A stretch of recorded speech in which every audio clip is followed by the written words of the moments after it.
Certain dates in martial arts history are etched in memory. The Long Beach Internationals in 1964. The premiere of Enter the Dragon in 1973. Yet there's one evening in the autumn of 1966 that history forgot. No cameras, no press. It happened behind the steel-reinforced walls of the San Diego Naval Base. Picture the room, 200 of the fiercest men in the U.S. Navy. Officers, battle-hardened veterans, men who measured respect by scars and rank, and standing alone in a black kung fu suit was a 25-year-old weighing barely 130 pounds. The atmosphere wasn't welcoming. It was electric with hostility. They didn't see a master. They saw an actor, a dancer, and one man twice his size, a legend in unarmed combat. He rose. He stepped to the center. He didn't want a demonstration. He demanded a fight. "Stop dancing," one officer barked. "Face a real martial artist." Silence fell. Not a sound. The officer smiled, expecting Bruce to crumble. Instead, what unfolded lasted only 10 seconds. 10 seconds that shattered reputations. 10 seconds that silenced 200 warriors. 10 seconds that left the U.S. Navy so stunned they classified the incident for years. This wasn't a scene from a movie. This was the night Bruce Lee walked into the lion's den and emerged the undisputed king. There are certain dates in martial arts history that everyone remembers. The Long Beach Internationals in 1964, the release of Enter the Dragon in 1973. But there is one date that never made it into the books. A quiet evening in the fall of 1966. No cameras, no press, just the steel-reinforced doors of the San Diego Naval Base. Behind them, 200 of the toughest men in the U.S. Navy gathered. Officers, combat veterans, men whose respect was measured in scars and rank. And standing alone in the center in a simple black kung fu suit was a man of 25 years, weighing barely 130 pounds.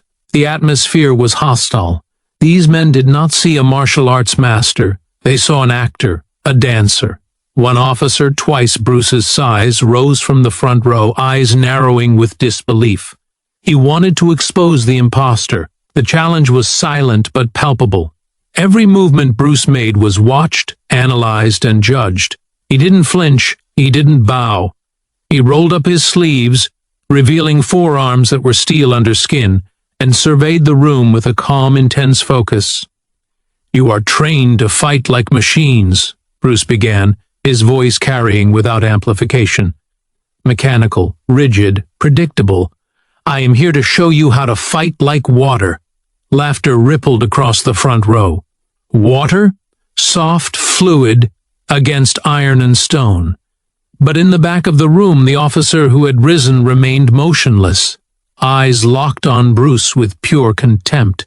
Sterling, the Navy's heavyweight boxing champion, 6 feet 4 inches, 240 pounds, did not laugh.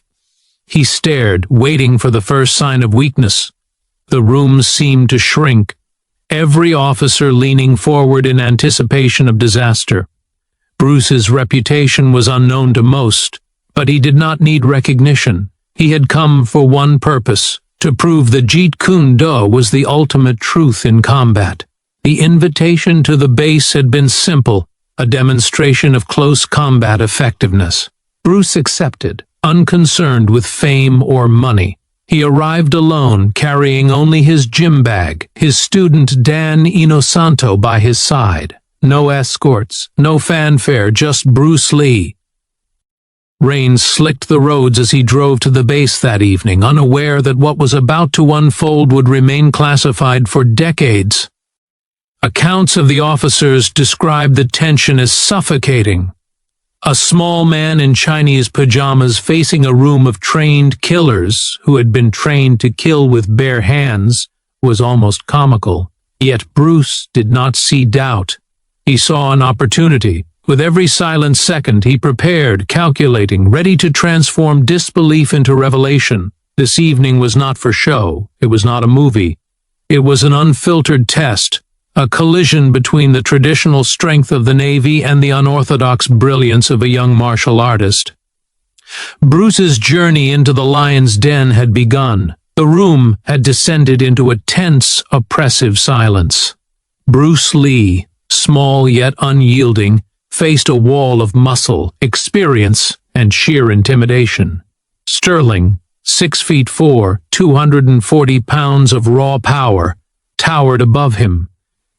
Every scar on his knuckles told a story. Every line of muscle marked battles fought and won. Bruce's presence was a challenge to everything Sterling had ever known about strength and dominance. Officers shifted in their seats. They had seen combat. They had trained for war. But this was something beyond routine drills. Bruce's calm, steady gaze, taking in every micro-movement of Sterling's massive frame, unsettled them. The young martial artist's eyes scanned, measured, and calculated. He was preparing for a storm that had not yet broken. Sterling leaned forward, cracking his neck. "I want to show these men the difference between movies and reality," he bellowed, voice reverberating through the club. "No cables, no director yelling cut, just you and me." The gauntlet had been thrown. Bruce did not flinch. He nodded, acknowledging the terms without uttering a word. "Do you want this to be a training fight? For points?" Bruce asked, measured, calm. Sterling laughed, a deep, guttural sound that shook the floor. "We don't fight for points. We fight until one of us can no longer stand. No referee, no rules, no safety. Just two men, opposite in size, style, and approach, about to collide." Bruce adopted his stance, right hand forward, chin tucked, knees bent, heel raised. Every detail is precise, deliberate. Sterling assumed a textbook boxing guard, confident that power would win the day. But Bruce was not there to trade punches. He would use Jeet Kune Do, intercept, redirect, and dominate without unnecessary force. Sterling lunged, jab, then right hook, fast, precise, a combination that had felled opponents before. To Bruce, time expanded. He stepped forward, intercepting, not blocking. A slight shift, a fraction of an inch, and Sterling's momentum betrayed him. Officers gasped. Muscles trained for years faltered under a subtle but overwhelming mastery. Bruce followed immediately, pinning Sterling's arms against his chest. The tower of a man wavered, his enormous strike reduced to ineffectiveness. A low kick struck Sterling's knee. The room held its collective breath as 238 pounds of muscle buckled. Bruce moved seamlessly, precisely, controlled, executing a thumb punch that sent Sterling flying backward, colliding with chairs in a cacophony of wood and metal. Dust particles danced in the light. 10 seconds had passed. 10 seconds that defied logic. Bruce returned to his stance, calm, neutral. He adjusted his cuffs and said, "Water can flow, or it can crash. Be like water, my friend." The officers realized that strength alone was meaningless. Intelligence, precision, and mastery had just rewritten the rules. Bruce Lee had entered the lion's den and emerged unchallenged, leaving a room of trained warriors stunned, speechless, and forever changed. The tension in the room had reached its peak. Sterling, a tower of muscle, aggression, and experience, faced Bruce Lee, a man whose calm defiance only heightened the intimidation. The air crackled with anticipation. Officers leaned forward, unable to look away. The fight was about to begin. Sterling lunged first, a jab, precise and powerful, followed by a right hook meant to end the confrontation in an instant. Every officer knew the devastating potential of this attack. To them, it was over before it began. But Bruce was not moving in the ordinary flow of time. In that moment, seconds stretched into an eternity. He was hyper-aware, perceiving Sterling's entire body mechanics in slow motion, analyzing weight, reach, and center of gravity with flawless precision. Instead of retreating, Bruce advanced.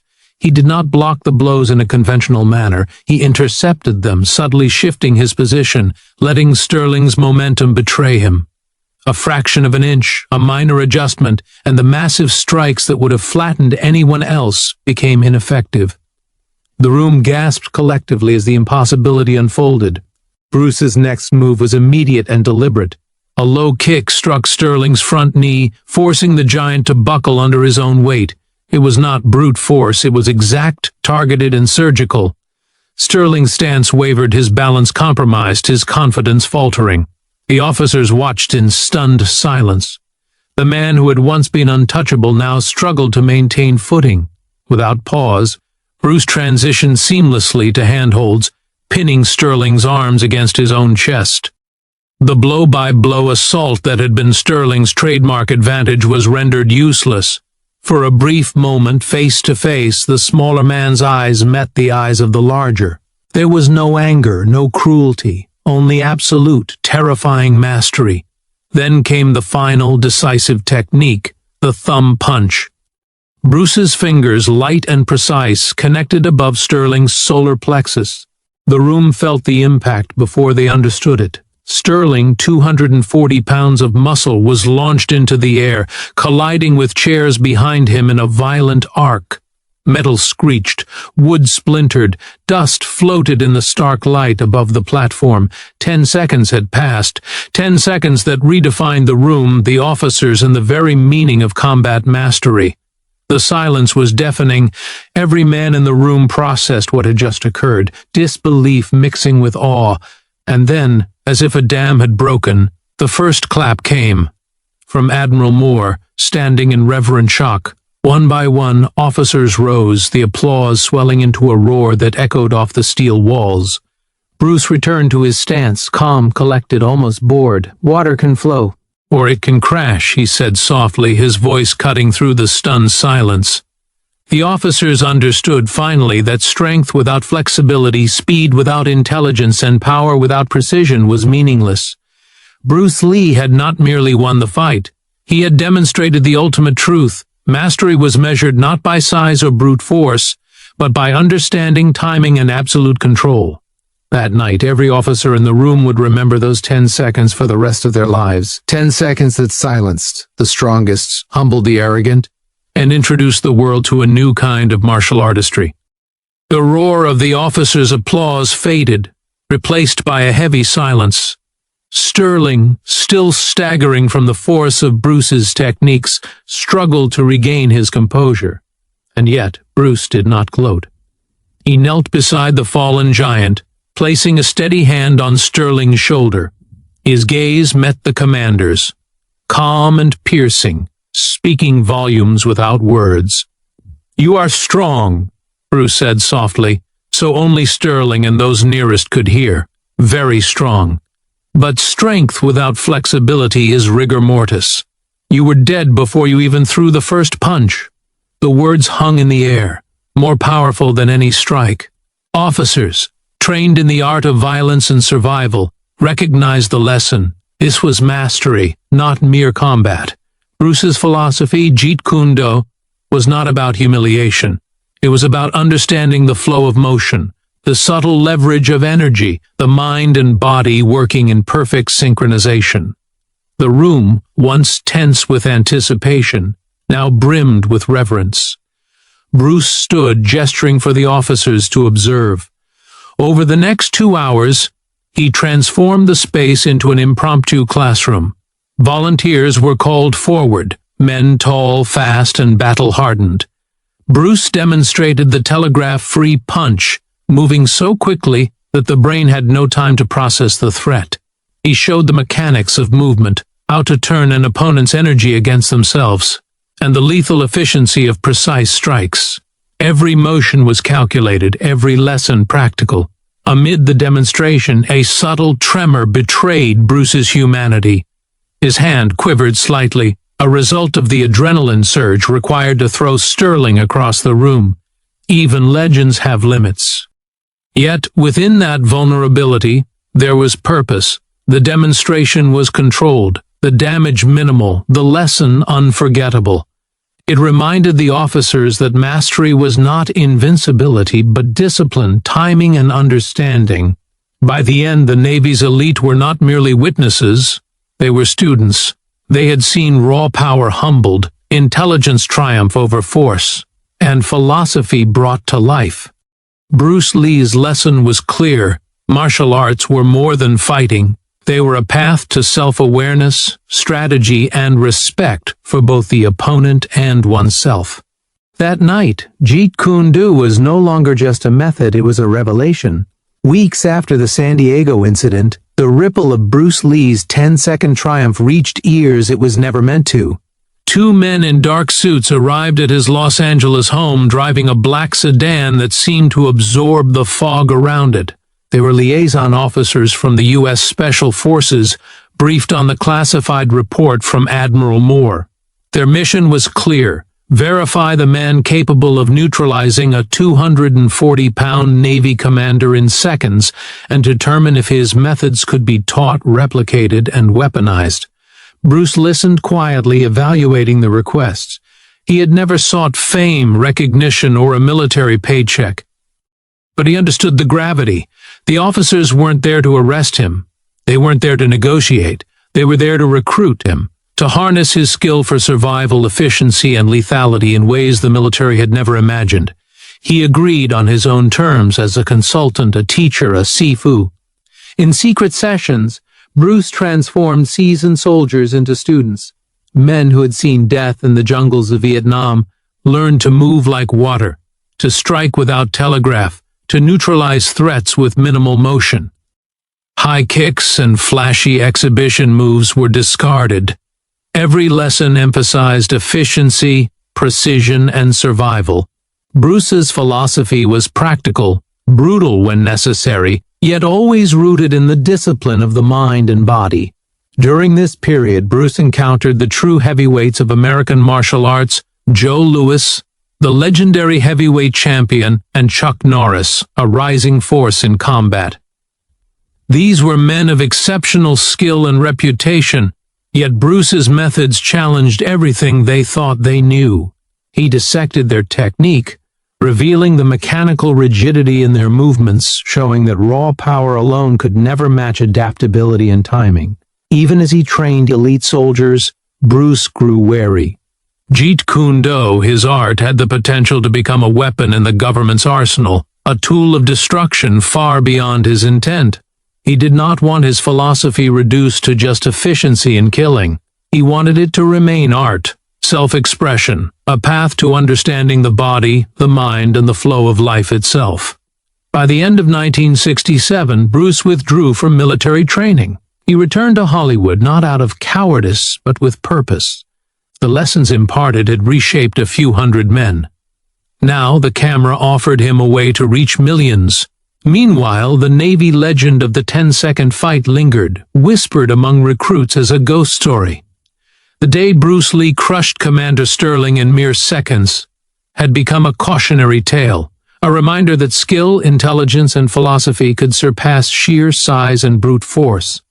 The rain had thickened into a persistent drizzle, coating the San Diego night in a damp, reflective sheen. Bruce Lee stepped out of the officers' club, gym bag slung over his shoulder, accompanied by Dan in Santo. The double doors closed behind them, muting the noise and commotion inside, leaving only fog, streetlights, and the faint echo of the storm. One figure remained, a young officer, James Turner, hesitant yet compelled. He had seen the trembling of Bruce's hand earlier and felt there was more to this man than sheer combat prowess. Turner approached cautiously, stepping into the halo of yellow light cast by a street lamp. "Mr. Lee," he began, voice trembling with awe, "I saw what happened there. You were going to kill him." Bruce turned slowly, fluid as oil on glass, his eyes dark, deep, and unreadable. "I didn't kill him," he said softly. "I saved him." Turner's words faltered in the night air. The young officer struggled to reconcile the devastation in the room with the calm authority before him. Bruce crouched slightly, retrieving a quarter from his pocket. He placed it on his open palm. "You saw the violence," he explained, "but you missed the art." Turner's hands moved to catch it, twice failing, Bruce's reflexes outpacing thought itself. With a final attempt, Turner caught the coin instantly. "When you fight," Bruce murmured, "it should be like this. Not fast because of strength, but precise because of understanding. You must act without thought, without desperation. Desperation is loud.